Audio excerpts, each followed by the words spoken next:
जय सद्गुरुदेव। नमस्कार, प्रणाम।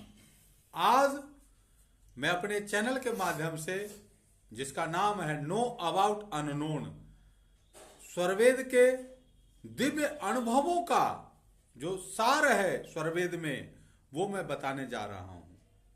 स्वरवेद में सद्गुरुदेव ने क्या कहा है? स्वरवेद में कि बिना संत सद्गुरु मिले बोध किसी को नाही, नहीं हुआ नहीं होएगा बोध संत संग माही। किसी भी व्यक्ति के जीवन में जब तक सद्गुरु नहीं आते हैं, उसको अनुभव परक जो ज्ञान है, जो अनुभवात्मक ज्ञान है, वो उसे नहीं प्राप्त होता। हम बहुत बड़े कथाकार, प्रवचनकार, बहुत सारे सांसारिक विषयों को जान सकते हैं। वो हमारा ज्ञान जो भी होगा, वो क्या होगा? प्रथम धरातल पर होगा। ज्ञान के 4 धरातल है कि प्रकृति संबंधित जीव का, हमारा और प्रकृति का, इसी संबंधित सारे ज्ञान विज्ञान हमें स्वयं के द्वारा और सांसारिक गुरुओं के द्वारा हमें मिलता है। हमें स्वयं का ज्ञान कैसे होगा? तो स्वयं का अनुभव करने के लिए इसलिए संत हैं, इसलिए सद्गुरु हैं। सद्गुरु वेदों में संत कहा गया है। सद्गुरु को संत कहते हैं कि एक ऐसा गुरु जो हम सब के साथ हमेशा हैं, हर युगों में आते हैं, प्रकट होते हैं और आवागमन को मिटाने वाले, आवागमन के चक्र को छुड़ाने वाले। कहते हैं कि आवागमन मिटाने वाले समर्थ सद्गुरु देव हमारे। तर्क वितर्क त्याग दो मन से, सद्गुरु शरण में आ जा प्यारे। आवागमन मिटाने वाले समर्थ सद्गुरु देव हमारे।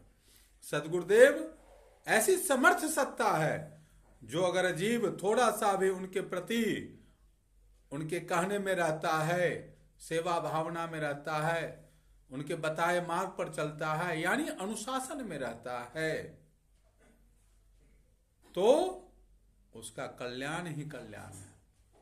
जीते जी मुक्त हो जाता है। मुक्ति तक संबंध गुरुदेवा। सद्गुरु का संबंध मुक्ति तक। जब तक हम उस आनंद में, परमानंद में, जहां से हम भूल करके आ गए हैं इस घर में, वहां तक पहुंचाने का जिम्मेदारी अगर किसी भी गुरु के पास है तो वो एकमात्र सद्गुरु ही है। इसलिए सद्गुरु की हम सब आरती करते हैं, वंदना करते हैं, उन पर पूज्य भाव रखते हैं। सद्गुरुदेव ने कहा कि जो सद्गुरु के सानिध्य में रहेगा, उसको कोई चिंता, संसार की कोई फिक्र, कोई दुविधा, कुछ भी उसको सत्य के पथ से नहीं हटा सकती, नहीं डिगा सकती।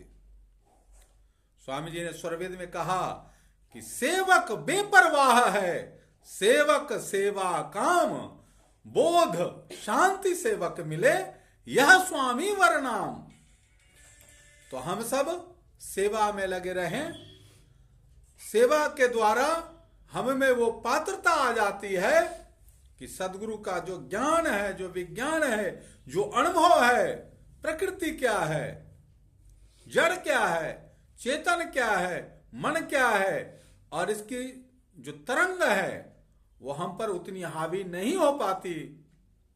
हम उसमें अपने स्वयं से स्वयं की दूरी को मिटाने में हम क्या करते हैं?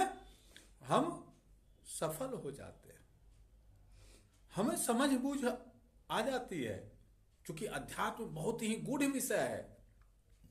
सद्गुरुदेव ने कहा कि सूक्ष्म विषय अध्यात्म है, बूझत बूझत बूझ, साहब अनुभव गम्य है, सूझत सूझत सूझ। ये बूझ और सूझ का मामला है। सत्संग से हमारे अंदर विवेक, विवेकज ज्ञान, विवेक पैदा होता है। और सत्संग, सत्य का संग, सत्य का संग यानी जो हर काल में, जिसमें कोई हरास नहीं है, जिसमें कोई त्रुटि नहीं है, जो एक रस है, तो हम सब उसी ज्ञान की तरफ, उसी ज्ञान धारा से जुड़े हैं। सदगुरुदेव सबको वैसा ही बनाना चाहते हैं। क्या कहते हैं सदगुरुदेव कि माया लोक छुड़ाए कर चेतन लोक निवास, सदगुरु ताको जानिए भक्ति मुक्ति तेहि पास। अरे सदगुरु के पास क्या नहीं है, भौतिक बंधन क्या नहीं टारा, समर्थ सदगुरुदेव हमारा।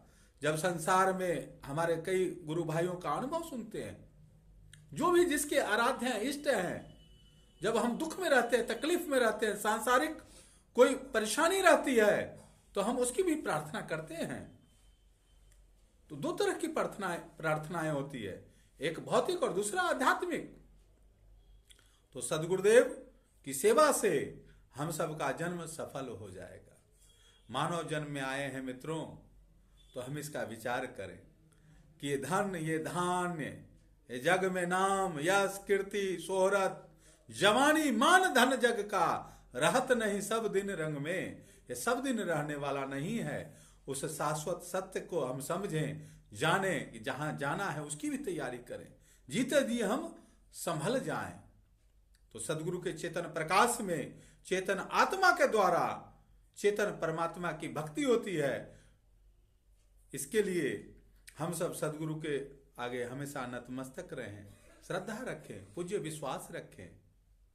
कहना तो बहुत कुछ है, लेकिन फिर आगे फिर मैं बताऊंगा। आज इतना ही, धन्यवाद।